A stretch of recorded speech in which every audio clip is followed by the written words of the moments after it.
Et alors, comment tu t'y es pris cette fois? Tu dis que pour toi, il n'y a pas de différence, qu'il y a un intérêt par rapport aussi au mystère peut-être du texte.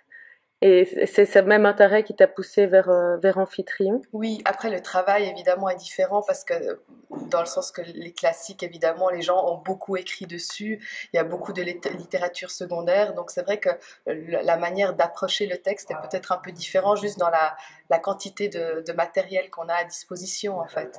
Et c'est vrai que quand on se penche sur Molière, bon ben évidemment, on va aller à la bibliothèque, les rayons sont infinis, donc il y a comme ça un champ très très vaste.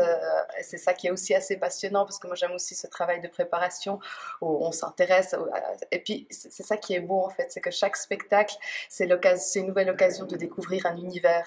Avec Molière, on commence par lire son œuvre et puis on découvre son écriture, la question du vers, la question aussi après de l'époque, dans quelle société il vivait, quel type de théâtre on faisait.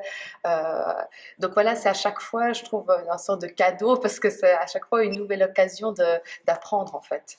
Et c'est ça qui est assez riche. Après, sur les textes contemporains, évidemment, dans la plupart des cas, il y a moins de littérature secondaire, donc peut-être c'est aussi plus un travail sur l'univers qu'on se crée autour. Là, moi, j'ai quand même toujours le souci aussi de bien comprendre comment ça a été écrit.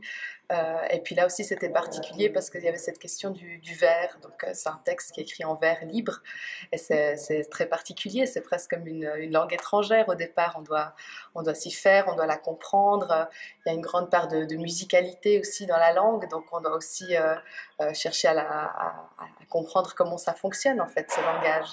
Et donc ça a aussi été une des grandes joies, je dirais, dans la préparation, ce sentiment qu'il y avait des couches comme ça infinies à découvrir. Je trouve que c'est toujours comme un travail d'enquête quand on se penche sur un texte, parce qu'on se dit, bah voilà, il faut découvrir des choses, alors on s'interroge sur chaque mot, sur chaque situation, et c'est assez passionnant en fait ce travail-là.